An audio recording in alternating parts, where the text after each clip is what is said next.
Occupational English Test. Listening Test. This test has 3 parts. In each part, you'll hear a number of different extracts. At the start of each extract, you'll hear this sound. You'll have time to read the questions before you hear each extract, and you'll hear each extract once only. Complete your answers as you listen. At the end of the test, you'll have 2 minutes to check your answers. Part A. In this part of the test, you'll hear 2 different extracts. In each extract, a health professional is talking to a patient.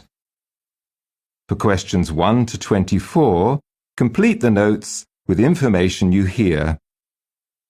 Now, look at the notes for extract 1.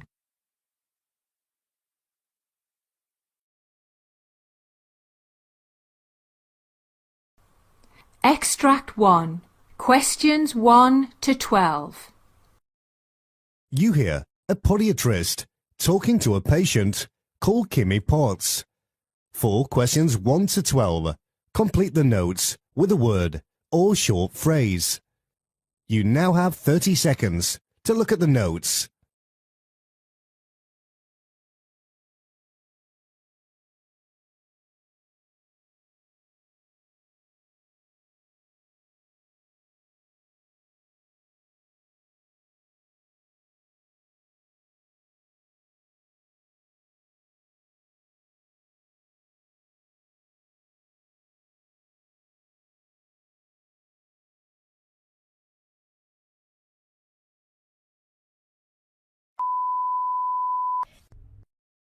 Thank you for letting me know about your condition, Mrs. Potts.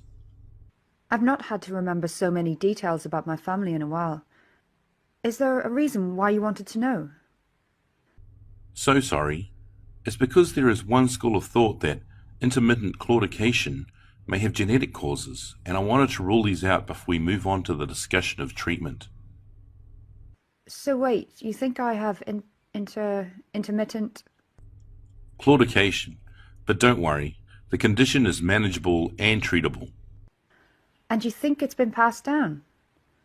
Well, like I said to you, my mum's legs are absolutely fine, and I've never heard of my dad suffering from any cramps during the night. Is there anything else that could have caused this? There are a few causes, one of them being peripheral artery disease. Admittedly, it's a little premature in your case. All that means is there could be hardening of the arteries from accumulation of cholesterol plaques that form on the inner lining of the arteries. It may also be caused by a blockage in the artery, meaning that your calves cannot get enough blood. The cramps usually follow on and can be known as rest pain. It's usually the next stage. How long did you say that you've been feeling like this? A good long while now, maybe 3 months or so, maybe even longer. I didn't really think anything of it at first. I understand, but I'd like to have my diagnosis confirmed with some tests, and I'd like to do that as soon as possible. That's fine. I'm more than happy to do that. What kind of tests will I need? You'll likely need a scan to work out where the thickening or blockage is. You'll also need an ABPI. Oh, wait. I think I've had one of those on the 13th of August. That's the one where they take images of the bones to see if there's anything that's broken, isn't it? Not quite. That was likely a routine X-ray.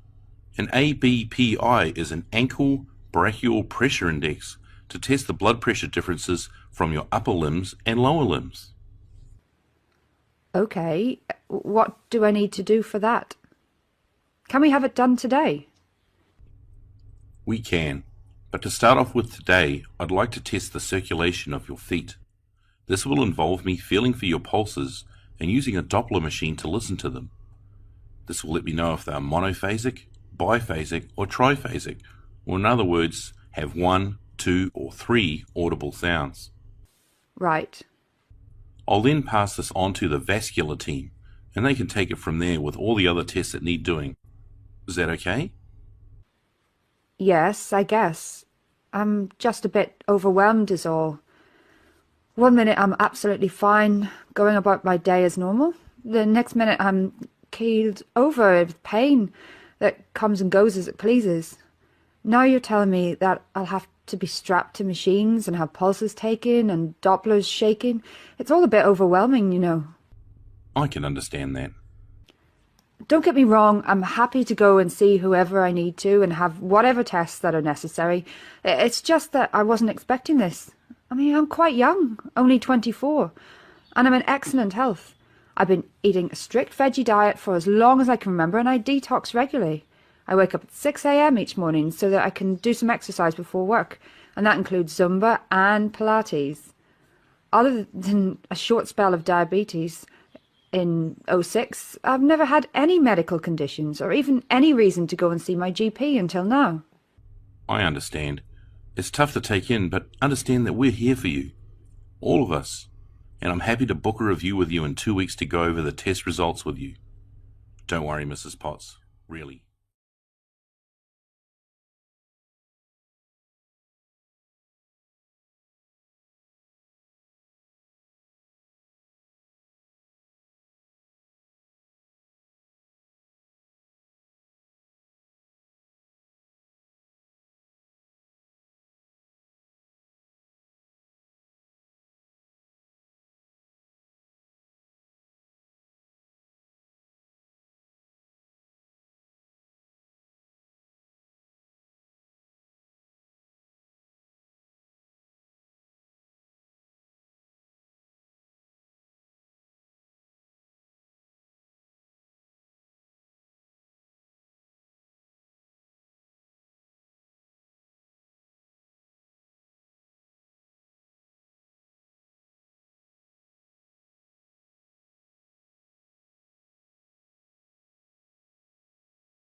Extract 2, questions 13 to 24. You hear a physiotherapist talking to a patient, Eric Robertson. For questions 13 to 24, complete the notes with a word or short phrase. You now have 30 seconds to look at the notes.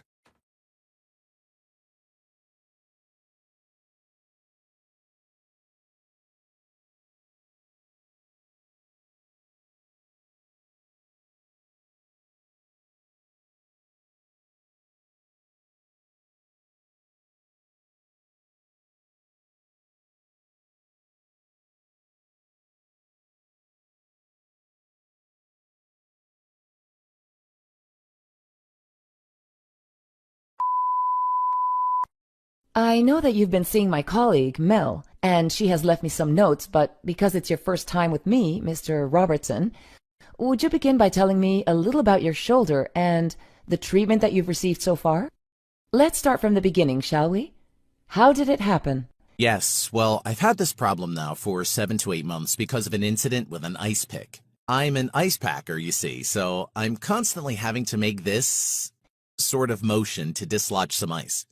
One day while I was working, I found that my shoulder just packed up all of a sudden. The pain was so intense, like nothing I ever felt before. And when I went to my GP the next day, he booked me in with Mel. And now you. Was it the first time anything like this had happened? Yes, it is. And how long have you been at your job? For 3 years. And what were you doing before that?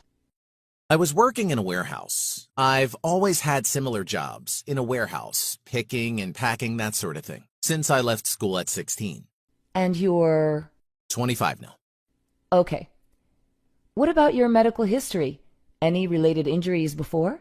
No, nothing. I mean, I've been diabetic since I was little. The diabetes that means that I have to have insulin injected into me every day in my tummy. But I don't know if that will affect my shoulder. Other than that, nothing else. Okay, Mr. Robertson. So, today I'm going to teach you 2 shoulder exercises that you can do at home that are really simple, okay? Can I borrow a pen? I'd like to write it down. Yes, of course. First of all, I'd like you to relax your shoulders. You would need to lean over slightly, allowing your right arm to hang down. Then I'd like you to swing your arm in a small circle, about a foot in diameter. Perform 10 revolutions in each direction once a day. As your shoulder pain subsides gradually, Increase the diameter of your swing, but never force it. Increase the stretch by holding a light weight, only about 1 or 2 kilograms, in your arm, okay? Okay, and how often should I do that? Only once a day. Have you got that? Yes, thank you. You said that there was another exercise? Yes. It's called the cross-body reach. Oh, Mel showed me that one. That's the one where I would use my left arm to lift my right arm at the elbow and bring it across my body. She said to exert a little pressure to stretch the shoulder and to hold the position for 15 to 20 seconds. That's it. You'd aim to do that one 10 to 20 times a day. All at the same time, or should I space it out? I would space it out. Okay, thank you. Is there anything else you'd like to go over? No, I think we've covered everything. Are you allowed to give me medication, or is that something that I would need to see my GP for? Medication for your shoulder pain, you mean? Yes, please. I was on cocodamol before, but that was changed because it wasn't working fast enough. Right now I'm on codidromol because I'm not allowed to take aspirin, and that seems to be working just fine for the pain. Let me have a look at your file. Oh, yes. Your doctor has authorized this, so yes, it looks like I can prescribe some pain medication for you. Let me have a look at this a little more closely.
Part B. In this part of the test, there are 6 short extracts relating to the work of health professionals.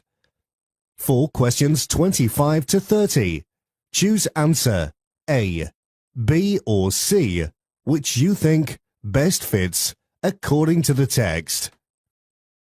Question 25. You hear part of a talk on a medical condition. Now read the question.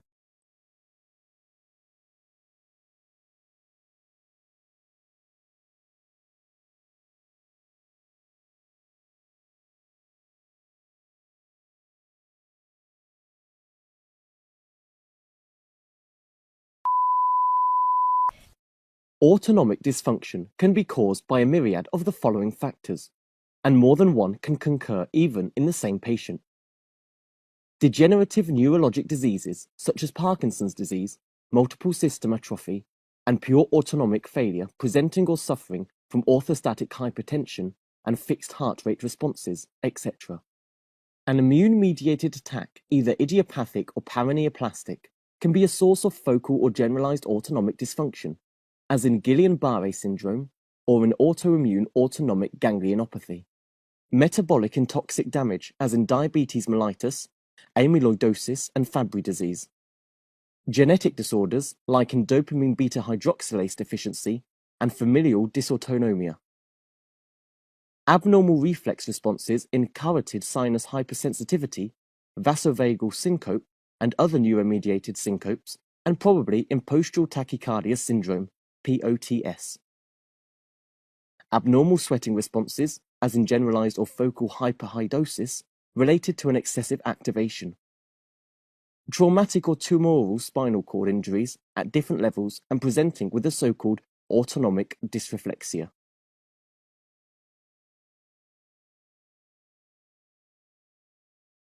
Question 26.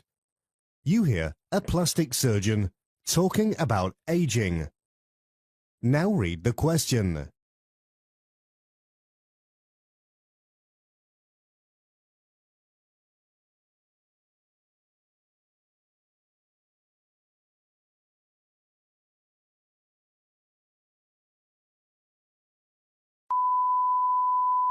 Aging is characteristic to all living organisms, and humans often regard it with some level of fear and trepidation. The thought of losing smooth, clear, and bright skin in exchange for folds and wrinkles seems enough to put a damper on many a spirit. The good news is, a number of anti-aging procedures can be effective in ridding your skin of dullness and excess pigmentation as you grow older.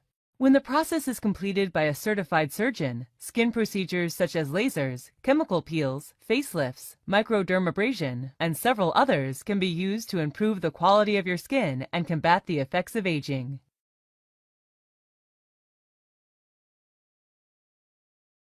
Question 27. You hear a nurse talking to a patient about eczema. Now read the question.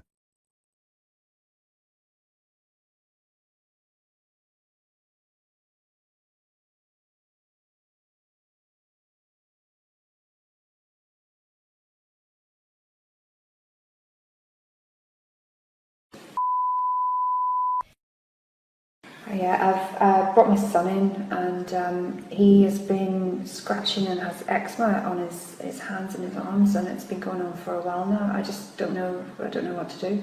Oh, so I mean, have you been before previously? Have you got any information on the eczema or? Not really, no. I thought it would go away. I thought it would be something that's just a childhood thing, or just a temporary thing. It would grow out of it. But well, I mean, some people certainly it can seem like they grow out of it because it might be something they've suffered with as a child, and then could be a multitude of reasons why they don't have it as an adult. They could just grow out of it. It could be that you're using specific products, washing powder. It could be something that is aggravating the eczema. Okay. Then as people grow up, they tend to change their routine, and it doesn't affect it anymore. Certain soaps could be irritating that. What about people have told me food allergies can be a thing? I mean, I probably think that might make sense because he's just started eating solid foods and things like that. So I mean, certainly people can have allergies towards a certain food. With regards to causing or aggravating eczema, yes. Something that you could look into further. But I personally don't think there's going to be anything that's going to be massively contributing to that. Okay.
Question 28.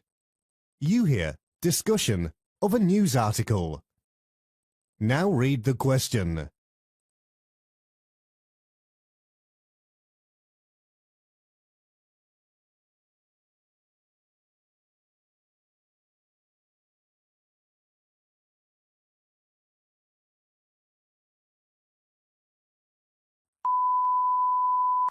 Well, this can't be right. Monkeypox? What's that?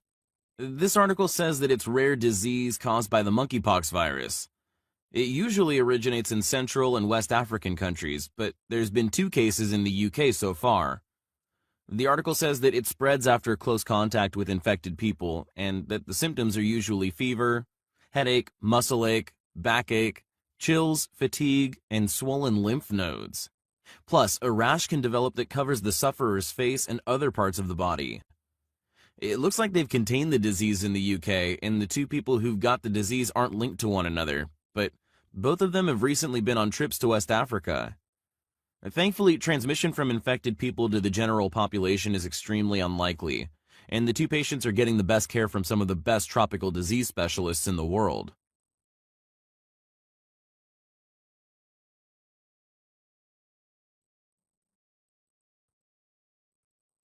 Question 29. You hear discussions of a news report. Now read the question.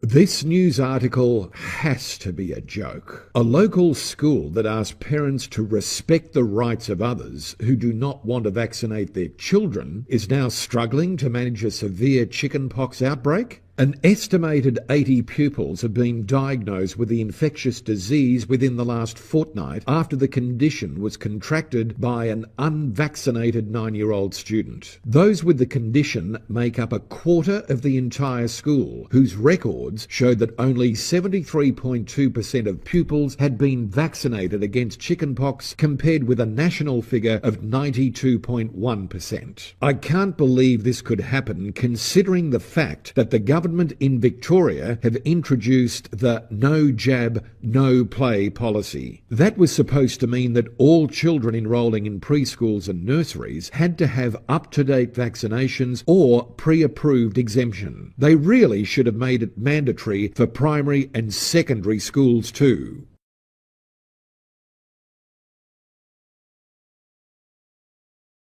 Question 30. You hear part of a GP consultation. Now read the question.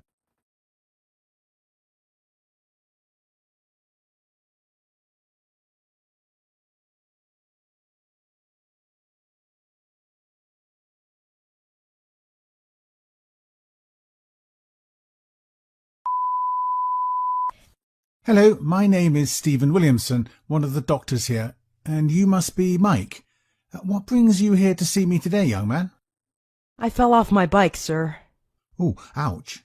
Is that how you've ended up with that nasty gash there? Yes, I think I was going too fast. I was trying to make my bike go up on one wheel and I lost control. My mom says I'll have a scar for the rest of my life.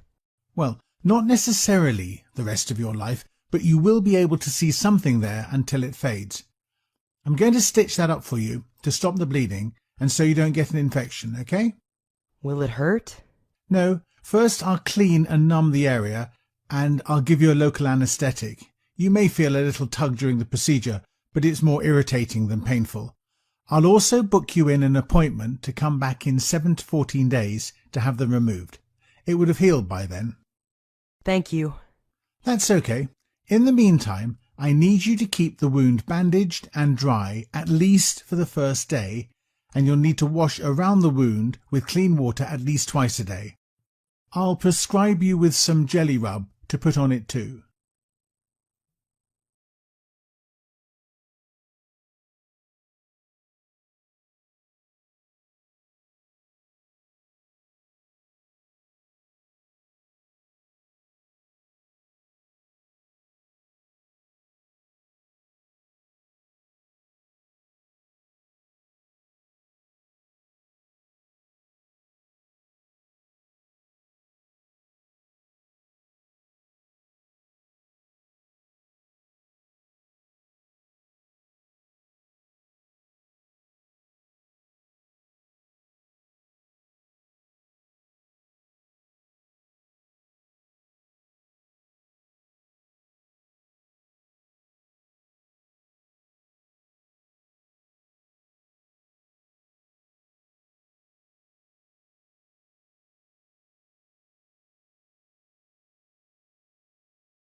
Part C.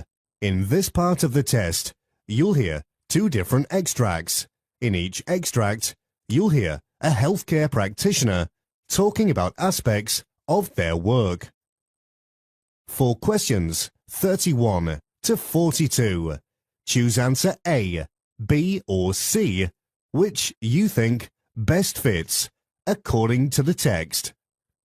Extract 1, question 31 to 36. You hear a doctor, Courtney Stanton, delivering a presentation on atherosclerosis. You now have 90 seconds to read questions 31 to 36.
Hello everyone, my name is Dr. Courtney Stanton and today we're going to discuss atherosclerosis. This is a disease in which plaque builds up inside your arteries, the blood vessels that carry oxygen-rich blood to your heart and other parts of your body. Plaque is made up of fat, cholesterol, calcium and other substances found in the blood. Over time, plaque hardens and narrows your arteries. This limits the flow of oxygen-rich blood to your organs and other parts of your body. Atherosclerosis can lead to serious problems including heart attack, stroke, or even death. The exact cause of the condition isn't known, however studies show that it is a slow, complex disease that may start in childhood. It develops faster as you age. Atherosclerosis may start when certain lifestyle factors damage the inner layers of the arteries. These factors include smoking, high amounts of certain fats and cholesterol in the blood, high blood pressure, high amounts of sugar in the blood due to insulin resistance or diabetes. Plaque may begin to build up where the arteries are damaged. Over time, plaque hardens and narrows the arteries. Eventually, an area of plaque can rupture or break open. When this happens, blood cell fragments, called platelets, stick to the sites of the injury. They may clump together to form blood clots. Clots narrow the arteries even more, limiting the flow of oxygen-rich blood to your body. Depending on which arteries are affected, blood clots can worsen angina, chest pain, or worse, cause a heart attack or stroke. Researchers continue to look for the causes of atherosclerosis, and they hope to find the answers to such questions as why and how the arteries become damaged, how plaque develops and changes over time, why plaque ruptures and leads to blood clots. They are particularly aware that there are certain risk factors. In fact, many factors place you at risk of atherosclerosis. Some of these risks can be prevented, whilst others cannot. The first risk factor is family history. If atherosclerosis runs in a person's family, then they may be at risk of hardening of the arteries. This condition, as well as other heart-related problems, may be inherited. Lack of exercise. Regular exercise is good for the heart. It keeps the muscles strong and encourages oxygen and blood flow throughout the body. Living a sedentary lifestyle increases your risk of a host of medical conditions, including heart disease. A third risk factor is high blood pressure, which can damage blood vessels by making them weak in some areas. Cholesterol and other substances in the blood may reduce the flexibility of arteries over time. A fourth risk factor is smoking.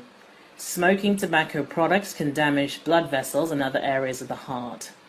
The final risk factor that I'll highlight today is diabetes. People with diabetes tend to have a much higher incidence of coronary artery disease.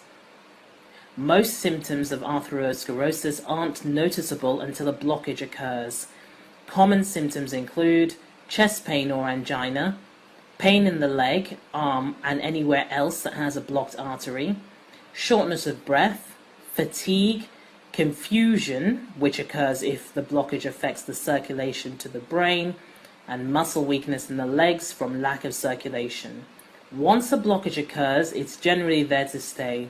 With medication and lifestyle changes, though, plaque may slow or stop growing. They may even shrink slightly with aggressive treatment. Treatment options include lifestyle changes. Reducing risk factors that lead to atherosclerosis will stop or slow the process. That means a healthy diet, exercise, and no smoking. These changes won't remove blockages, but they are proven to lower the risk of heart attacks and stroke. Medication. Taking drugs for high cholesterol and high blood pressure will slow and may even halt atherosclerosis. They could also lower the risk of heart attack and stroke. Doctors can use invasive techniques to open up blockages from atherosclerosis or go around them. Stenting. Using a thin tube inserted into an artery in the arm or the leg, doctors can get to diseased arteries. Blockages are visible on a live X-ray screen. Angioplasty and stenting can often open up a blocked artery. Stenting helps to reduce the symptoms, although it does not prevent future heart attacks. Bypass surgery. Surgeons harvest a healthy blood vessel, often from the leg or the chest. They use the healthy vessel to go around the blocked segment. These procedures can have complications. They're usually safe for people with significant symptoms or limitations caused by atherosclerosis.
Extract 2. Questions 37 to 42. You hear an interview with Dr. Craig Harrisberg talking about avoidant personality disorder. You now have 90 seconds to read questions 37 to 42.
My name is Dr. Craig Harrisberg, and I'm a mental health professional specializing in psychiatric well-being. My topic today is personality disorders. People with avoidant personality disorder, or APD, have a lifelong pattern of extreme shyness. They also feel inadequate and are hypersensitive to rejection. APD can cause psychiatric symptoms that create serious problems with relationships and work. If you have APD, you might have difficulty interacting in social and work settings. This is because you may fear any of the following: rejection, disapproval, embarrassment, criticism, getting to know new people, intimate relationships, and ridicule. You may also have trouble believing that people like you. When you're sensitive to rejection and criticism, you may misinterpret neutral comments or actions as negative ones. Researchers today don't know what causes avoidant personality disorder, though there are many theories, however, about possible causes. Most professionals subscribe to a biopsychosocial model of causation. That is, the causes are likely due to biological and genetic factors, social factors, such as how a person interacts in their early development with their family and friends and other children, and psychological factors, the individual's personality and temperament, shaped by their environment and learned coping skills to deal with stress. This suggests that no single factor is responsible. Rather, it is the complex and likely intertwined nature of all three factors that are important. If a person has this personality disorder, research suggests that there is a slightly increased risk for this disorder to be passed down to their children. There is no way to know who will develop APD. People who have the disorder are typically very shy as children. However, not every child who is shy goes on to develop the disorder. Likewise, not every adult who is shy has the disorder. If you have APD, your shyness most likely grew as you got older. It may have gotten to the point that you began avoiding other people and certain situations. Your doctor may refer you to a mental health professional who will ask you questions to determine if you have APD. To be diagnosed with APD, your symptoms must begin no later than early adulthood. You must also show at least 4 of the following characteristics. You avoid work activities that involve contact with others.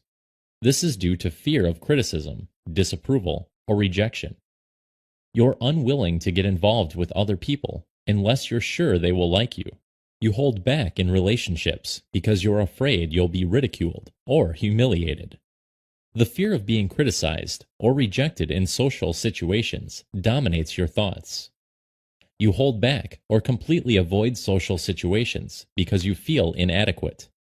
You think you're inferior to others, unappealing, and inept. You're unlikely to take part in new activities or to take personal risks because you're afraid of embarrassment. Psychotherapy is the most effective treatment for APD. Your therapist may use psychodynamic psychotherapy or cognitive behavioral therapy. The goal of therapy is to help you identify your unconscious beliefs about yourself and how others see you. It also aims to help you function better socially and at work. Psychodynamic psychotherapy. Psychodynamic therapy is a form of talk therapy. It helps you become aware of your unconscious thoughts. It can help you understand how past experiences influence your current behavior.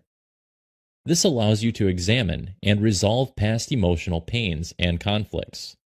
Then you can move forward with a healthier outlook about yourself and how others see you.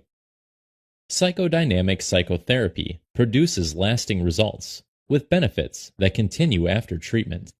Cognitive behavioral therapy. Cognitive behavioral therapy, or CBT, is another form of talk therapy. In CBT, a therapist helps you recognize and replace unhealthy beliefs and thought processes. Your therapist will encourage you to examine and test your thoughts and beliefs to see if they have a factual basis. They'll also help you develop alternative, healthier thoughts. Medication. The FDA hasn't approved any medications to treat personality disorders. However, your doctor may prescribe antidepressant medications if you have co-occurring depression or anxiety. People who don't receive treatment for APD may isolate themselves. As a result, they may develop an additional psychiatric disorder, such as depression, agoraphobia, substance abuse problems. Treatment doesn't change your personality. You'll most likely always be shy and have some difficulty with social and work interactions. But treatment can improve your symptoms and help you develop the ability to relate to others.